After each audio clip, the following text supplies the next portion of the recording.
Alrighty, so today we're talking about continuous status monitoring of Agile and DevOps programs. Continuous monitoring is something that's maybe not talked about a lot, but it's something that lots of Agile and DevOps programs do sort of just as best practices.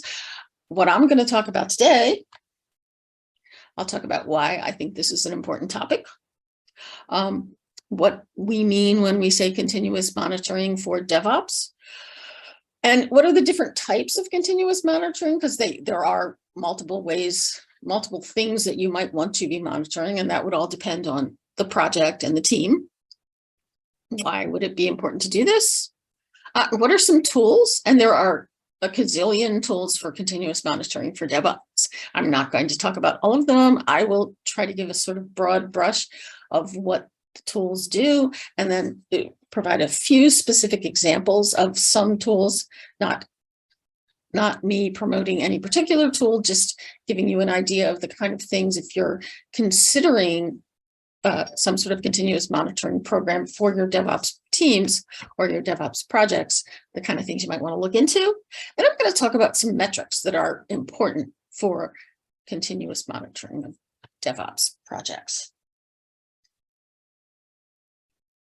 So there's a DevOps trend survey at Lazians, and they report that over half of their respondents report that their organizations have dedicated more than one team to focus their software development efforts in the DevOps domain.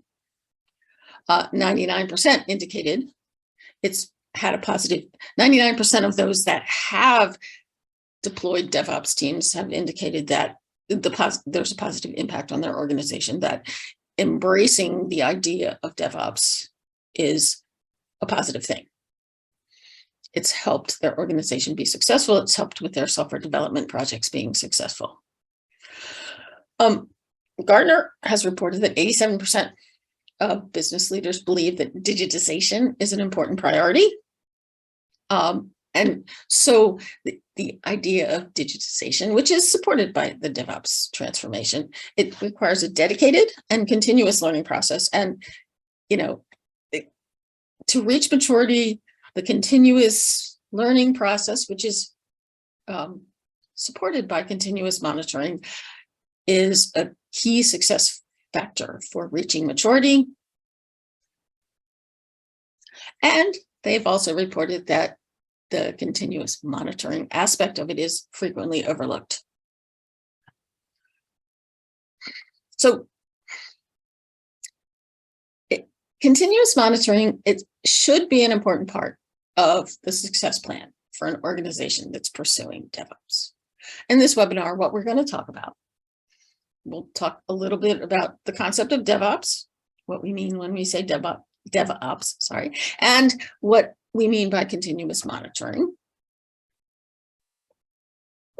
We'll talk about the different types of continuous monitoring. We'll talk about what benefits organizations have realized through the use of continuous monitoring, as well as some of the popular tools that are used to achieve this success. And we'll talk most importantly about some common metrics that have been shown to differentiate high-performing DevOps teams from medium to low-performing DevOps teams. So what is DevOps?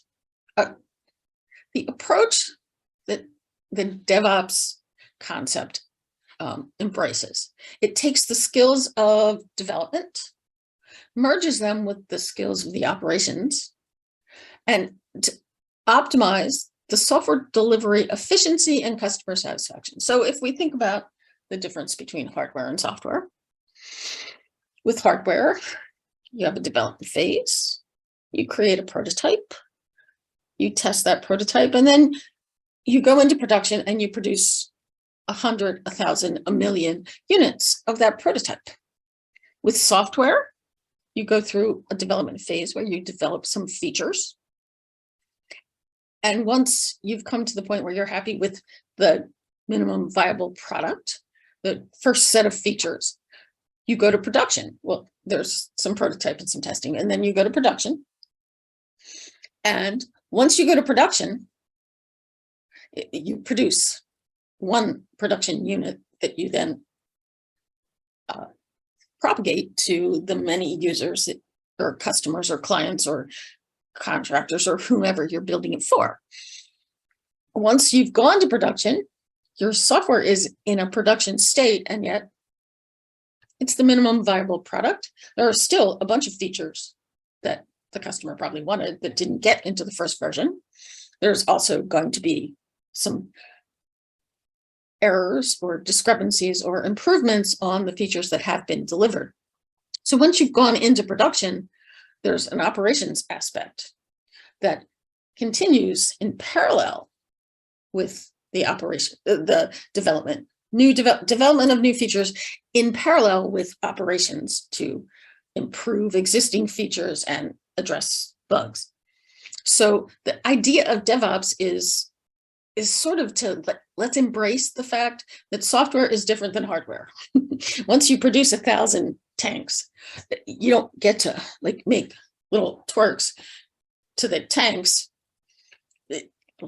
little changes to the tanks. You've got tanks out there and they're being tanks.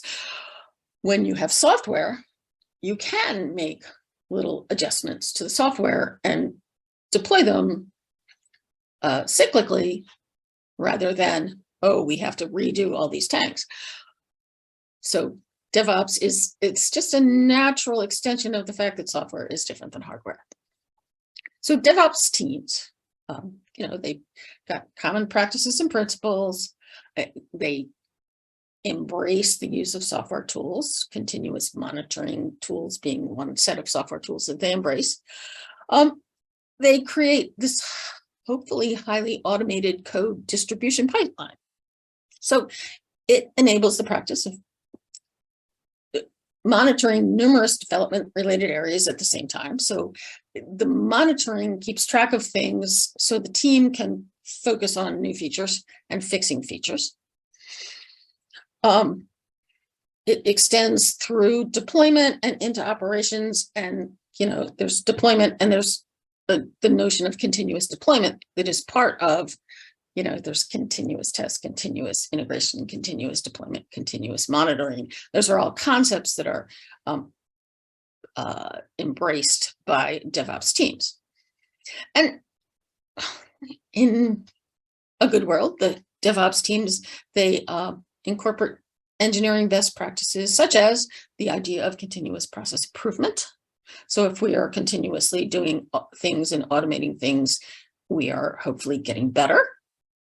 Better management of resources. Cost optimization, we're putting our money where it is most needed. And rapid delivery, the ability to rapidly address issues that are identified in the field, new features that come out of use of a product in the field or an application in the field. So, as mentioned before, with the Agile concept, development teams are frequently delivering new content to end users. And what you need to do to be successful with the paradigm that frequently delivers new content to the field is as much automation as possible to ensure that when we release new content to the field that we A, aren't breaking anything that already worked, and B, aren't providing a new feature that makes the application crash that causes bad results. So the paradigms of automation that are required to be successful with an Agile or DevOps paradigm is continuous integration, where integration occurs every time code is committed, integration occurs once a day, and integration with continuous testing. So every time there is a build that integrates all of the new code, whether it's with every code commit or with every day or every 3 hours or whatever a team chooses, there's also a set of tests, automated tests that get run to make sure that anything new that was added doesn't break what already existed. Continuous deployment. So there's always, at every time there's a new build that is made available, at least to a staging environment. Continuous delivery means that it's available to users on a regular basis, which is a different paradigm that I'm not really talking about today, but it's an interesting follow-on from continuous deployment. Continuous deployment means, every time there's a build, the build is made available to the internal team, the team of stakeholders, whatever, once again, the team decides. And then there's continuous monitoring. And continuous monitoring is the key to sustained health of an application, because it is the mechanism through which teams know quickly and can address rapidly things that that are a problem or may potentially become a problem. So they observe and evaluate the system's functionality and its state, and they report to both the development team and the QA team so that they can react quickly and stop problems before they go into production. CM is the process of routinely and vigilantly scanning for performance degradations in many, many areas, but the ones that are top of the list are application performance. How well does the application meet its performance requirements? How much does it not annoy the users because they have to wait for pages to load, because they have downtime? So application performance, security. How well does the application and its supporting infrastructure and networking support a secure environment, protect the data that the application is intended to deal with from malfeasance, and compliance?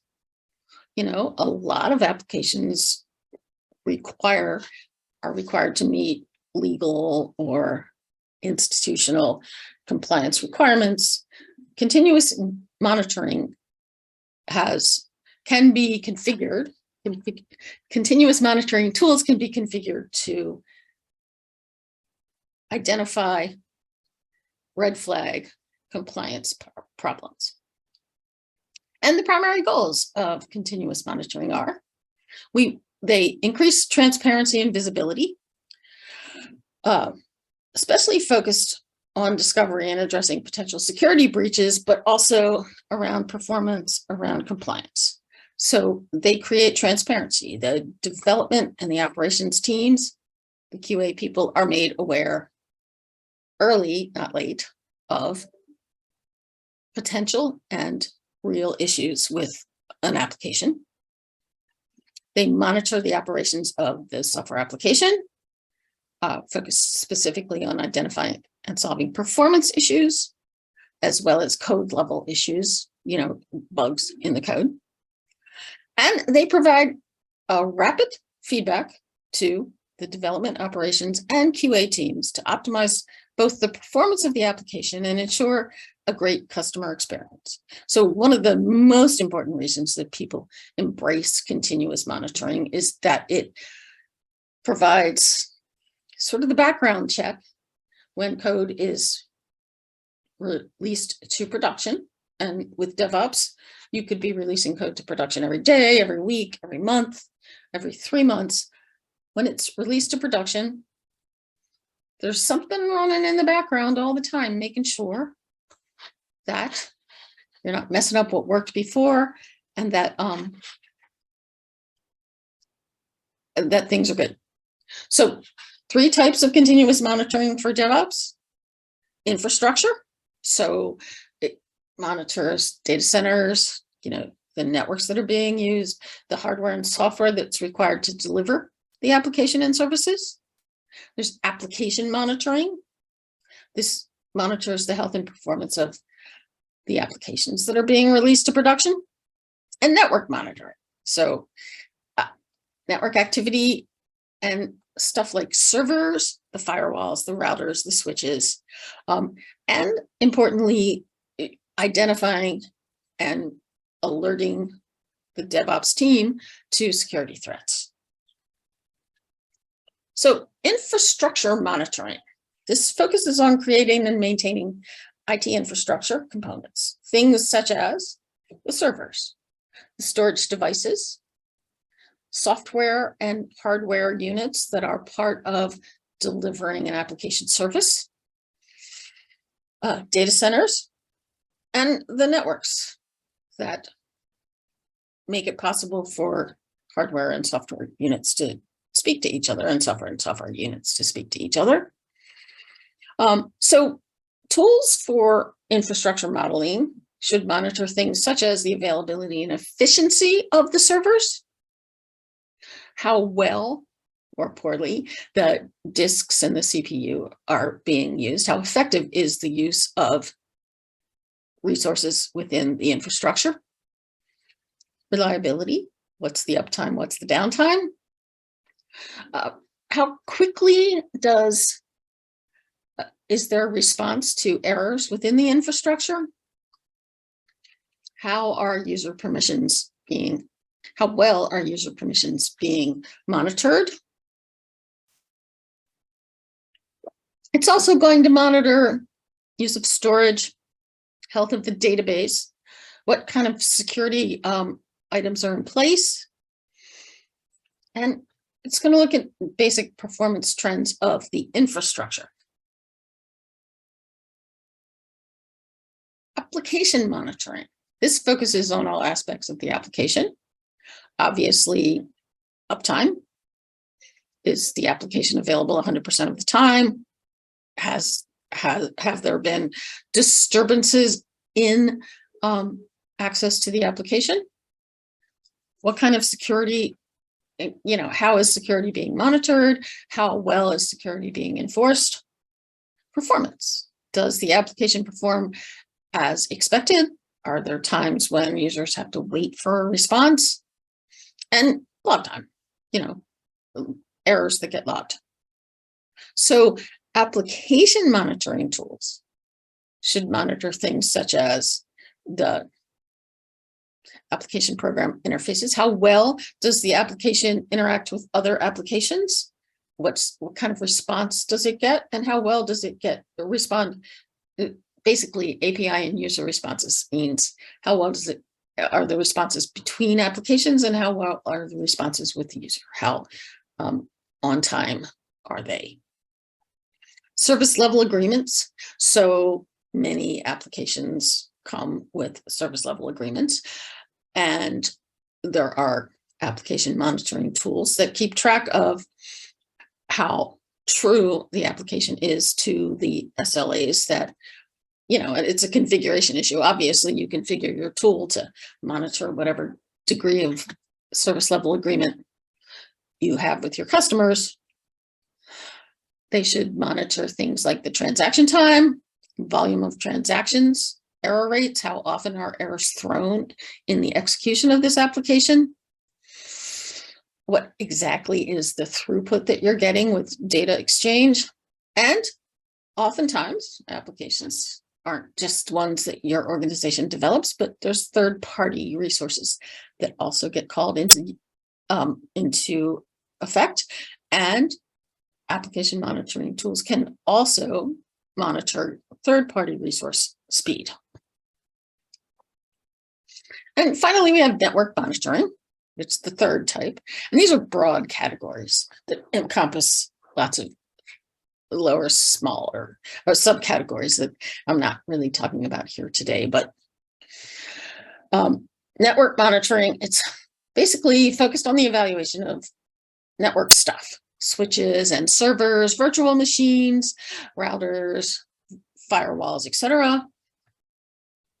And the focus is via the following tasks, discovering anomalies, determining how important those anomalies are or are not, and whether they need to be investigated further, detecting problems, observing the results of those problems, and reporting to the DevOps team where things need to be addressed. That's how the network monitoring systems work. And these tools need to monitor, latency, the bandwidth of the server, how much is getting through and what's not getting through, what kind of flow there is between network packets, how efficiently are CPUs using, is the CPU use of hosts, and uptime. How often does the network go down? What causes, maybe it doesn't monitor what causes the network going down, but it flags the situations when a network goes down so that detection and determination and fixing can happen. So the three types: application monitoring, infrastructure monitoring, network monitoring, are the three types of continuous status monitoring associated with DevOps. And they're high level. There's subcategories within each of those categories. So what are some of the benefits of doing continuous monitoring? Obviously improves security through automation. So, having infrastructure monitoring and network monitoring, it's a two-prong approach to making it possible to identify security issues, hopefully before they happen or at the point of time when they happen, so they can be quickly addressed and redacted. Early detection of performance issues, which is going to improve response time. So if the aware through alerts from the continuous monitoring system that there are performance issues with a particular situation on a particular platform, they can address it. It's going to offer reduced downtime because issues are detected and addressed more quickly. And it's going to improve user experience. If the development team is alerted when performance is low, when there are errors, when there are potential errors that might cause the system to crash, and they can address them before the system crashes, or when the system crashes, or quickly after the system crashes, or they can address them before performance is so bad that the users start to complain, they're improving the user experience. It also creates clarity throughout the team, because with continuous monitoring, the entire team, the development team, the operations team, the QA team that ties them all together, or the QA people that are part of both of those teams, they all get access to the same set of information. They get effectively real-time access to the same set of information, and they are in a position to work collaboratively to solve problems that between them they have all been part of.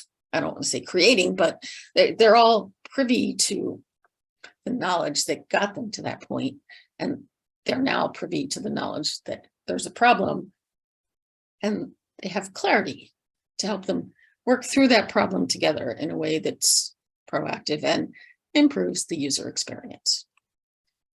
So there are a plethora of tools. They do all types of monitoring. Many of them do all three: application, infrastructure, network. If you look at the history of many of them, they started as one, and they've either expanded to include, they started as an application monitoring or an infrastructure monitoring or a network monitoring, but over time, they've seen value in expanding. So an important thing if you're looking for a CM tool is to think about what your primary goal is, and look at the history of the companies that you're looking at, because they all started, most of them started with one particular focus and then expanded to other focuses. So they're really good at one thing. They might be really good at all three things, but they're definitely really good at the one thing that made them successful. So it's kind of a interesting thing if you look at the history of the company and think about what your primary CM goals are, because every company is going to have different goals. So most of them do all types of monitoring. Some of them only do one. Some of them only do one well and do others as an add-on. They support various environments and platforms, and they run the gamut of free, open source, license, pay-per-use models. Way too many for me to discuss them all. I'm going to talk about 4 of them in a little bit of detail, just to give you an idea of the kind of things you look for, not to give you an idea of which ones I think you should use, because as I said, it's a DevOps team decision what their CM goals are and what tools are best fitted to their CM goals. They all have multi-platform support. They don't all maybe support all platforms, but I looked at probably 20, and AWS, Azure, Kubernetes, Docker, etc. It seems like they all have add-ons, if not built into the original tool. They all have add-ons for multiple platforms. So I'm going to describe a couple in a little bit more detail. I'm not endorsing these as the 4 tools that you should go out and look at. These are things you want to think about if you're looking for a CM tool. But as I said before, you really need to think about what your CM goals are, what's most important, because you can't solve every problem in one day. What's the most important thing that you're worried about, whether it's your application, whether you're worried about security, whether you're worried about network capability. So AppDynamics is primarily an application monitoring tool. It supports both cloud and on-premise applications. Their tagline, as it were, enables optimization of applications. It monitors APIs, application programming interfaces, important business metrics, and problems at the code level. It is licensed, but there is a free light version available. Dynatrace does application infrastructure and network monitoring. It supports both hybrid and cloud implementations. It uses artificial intelligence to automate monitoring of cloud-based platform as a service apps and container technologies. They have various pricing schemes. So it is a pay for, but you can pay for the kind you can pay because if you only want application monitoring, if you only want infrastructure modeling, if you want some combination of different types of modeling, there's various pricing schemes. Splunk, which I included here because A, it's very popular, and B, it's a really cool word, Splunk. Application and infrastructure monitoring are its primary focuses: cloud, on-premise, and hybrid modeling. Automatic and continuous real-time monitoring available throughout the life cycle of an application. Once again, they have various pricing models. And I'm probably going to pronounce this wrong, I apologize. Nagios. They do network first, big N, application and infrastructure modeling as it appears to be add-ons. They deal with cloud, web, and storage service monitoring. So their claim to fame, they easily find network outages, protocol errors, and they provide for monitoring for audit and compliance issues. They have an open source version, which they call Nagios Core, and a paid version, which is, I assume, the professional version, Nagios XI. And as I said before, I'm not endorsing any of those applications. They are listed on multiple places as popular ones that lots of people use. I've talked to people that use them, and they're popular. But there's a ton of other ones. Let me just remind you. If you look at this slide, this isn't even all of them, but there are many, a gamut of DevOps tools. that do continuous monitoring. So advice on picking a tool is understand the goals, focus on the primary goal, pick a tool that meets that. Maybe pick a couple tools. Organizations generally tend to have more than one CM tool, depending on the size of the organization and the size of the programs. But, you know, those are the kind of things you want to think about. So you want to, you know, spin off a DevOps group. You have a DevOps group. You want to understand how well they're doing. You know, how do they compare to other DevOps teams across your industry, across your market, whatever. There is an organization, it's called DevOps Research and Assessment, or DORA, largest academic study that started 8 years ago, exploring DevOps principles and applications. They were actually purchased by Google in 2018, but their mission, when created and today seems to pervade,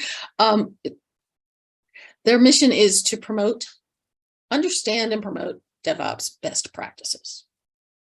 So as of 2021, they had over 7 years they spent identifying DevOps success metrics that were thought to differentiate high-performing DevOps teams with respect to software delivery practices. And they came up with 4 metrics that they thought were key to differentiating a high-performing team from a medium to low-performing team. Those were, and I'll talk about them more in a little bit, deployment frequency, lead time for changes, mean time to recovery, and change failure rate. So if you only have bandwidth to capture 4 metrics and you want to understand how good or bad, how efficient or inefficient your DevOps teams are, according to DORA, these are the 4 metrics that you should focus on. In 2021, they added a 5th key metric, which was not a software delivery performance metric. It was a reliability metric, operational performance, focused on measuring reliability. So how well services meet the requirements of the user, such as availability and user satisfaction or user expectations. I'm going to talk in detail about the 4. The 5th is still, it appears to be, based on the research that I've done, an emerging metric that they've identified it and haven't really done a lot of in-depth analysis of, you know, what the difference between how it measures for high performance and low performance. But it is added to their the 5 key metrics that they will going forward, assuming they continue to go forward, which hopefully they will, because they do a great service, be able to give more information in coming years on how to differentiate operational performance, high operational performance from low operational performance. So that's to be determined in the future. So deployment frequency, which is a measurement of throughput. It's a software delivery measurement, and it means the number of deployments in a given time frame. So the higher the number, the better.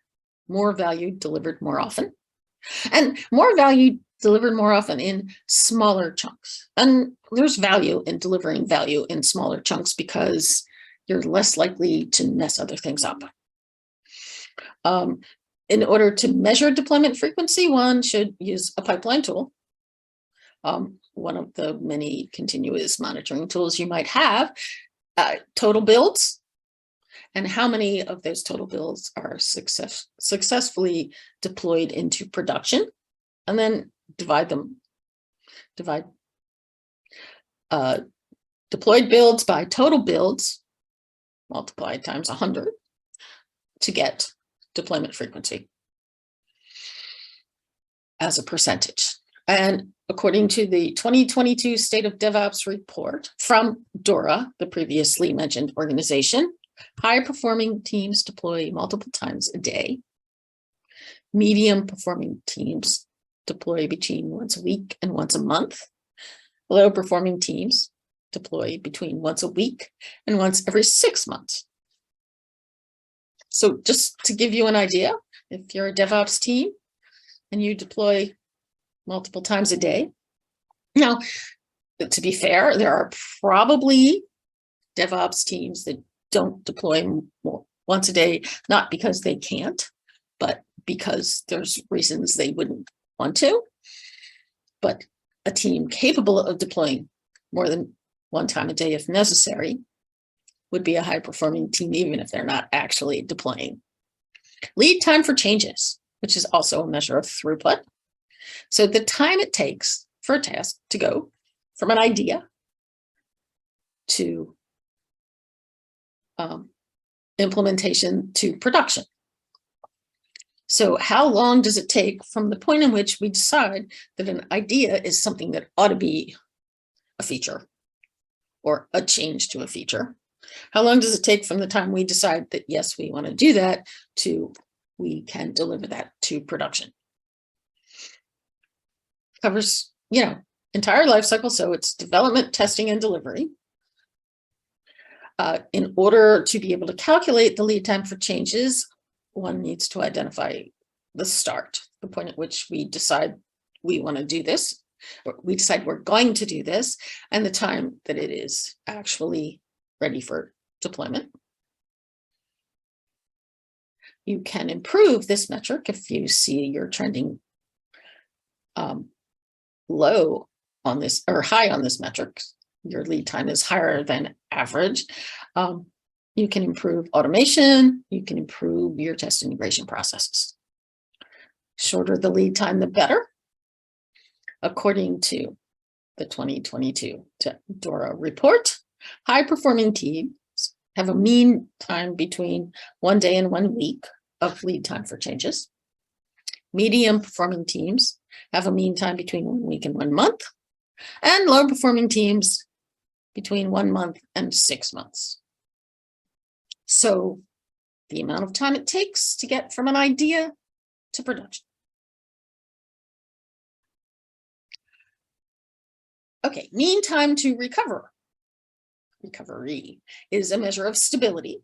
So we have measures of throughput and measures of stability, and these are the software delivery metrics.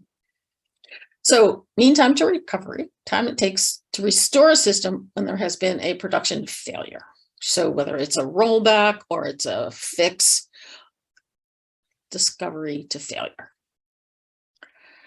It can be calculated by tracking average time between a defect being reported and a fix being deployed to production. Clearly, CM tools are going to be key in helping do this tracking, because CM tools are going to identify defects. They're going to report the defects. They're going to keep track of when the defect is repaired and produced as a fix. The shorter the mean time to recovery, the better. And according to the DORA report referenced earlier, high-performing teams average less than a day. Medium teams between 1 day and 1 week, and low-performing teams between 1 week and 1 month. And change failure rate, also a measure of stability. The number of code changes that make it into production that have failure potential that make it into production. So if you divide the number of deployment failures by the number of total deployments, you can trend your change failure rate. It indicates basically how good or bad your testing is. It indicates failures in the test system, the automated and or manual or combination of testing strategies. They can be decreased through robust monitoring and strategies such as delivering in smaller increments and increases in the test automation.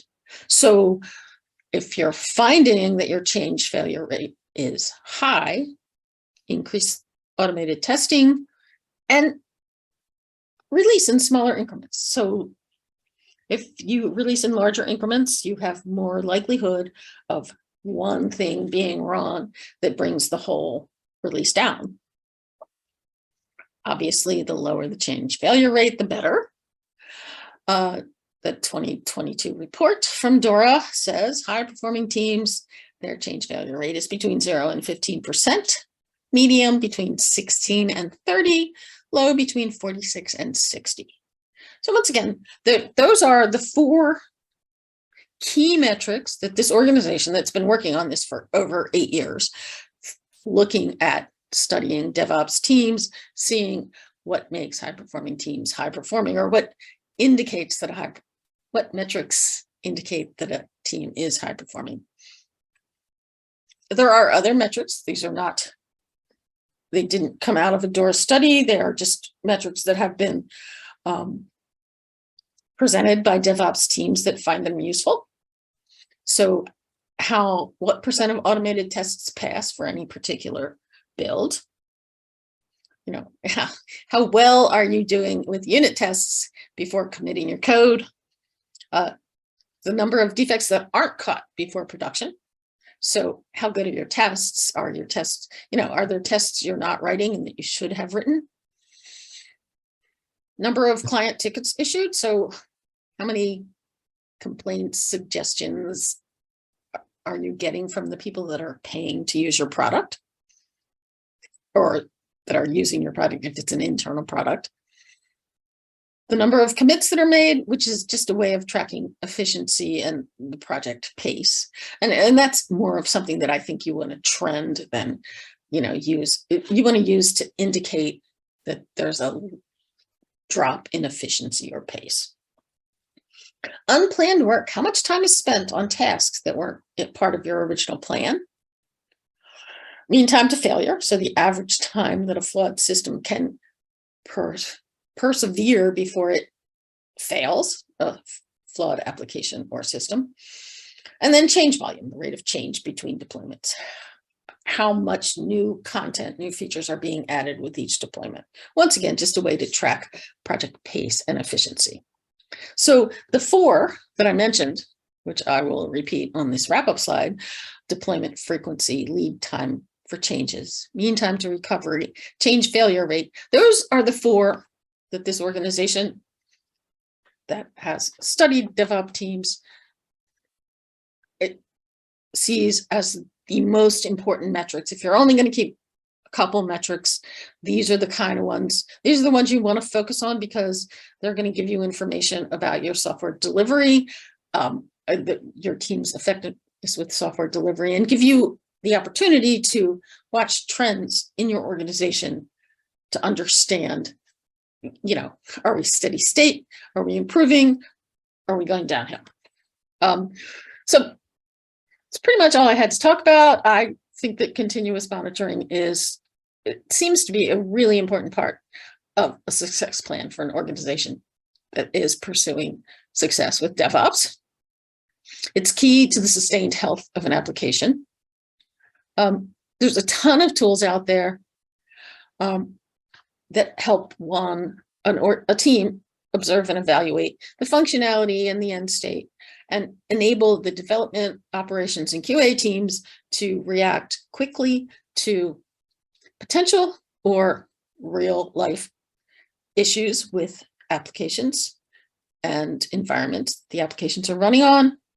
There's a ton of software tools out there for continuous monitoring. Teams should absolutely evaluate what their monitoring goals are to determine the best team for their project. And some teams have internal customers and they're more worried about security than they're worried about how happy not how happy the user is, but user interface might not be the number one thing. Security might be the number one thing. Availability might be the number one thing. So teams have to figure out what the most important goals are and start identifying the tools that are most likely to help them with their most important goals. And, the metrics, if you're only going to collect a few, seriously consider deployment frequency, lead time for changes, mean time to recovery, and change failure rate. And with that, I would like to thank you all for your attention. And feel free, if you want to email, if you come up with questions later, feel free to email me with that. Arlene, thank you so much for presenting with us today. Thank you, Susan.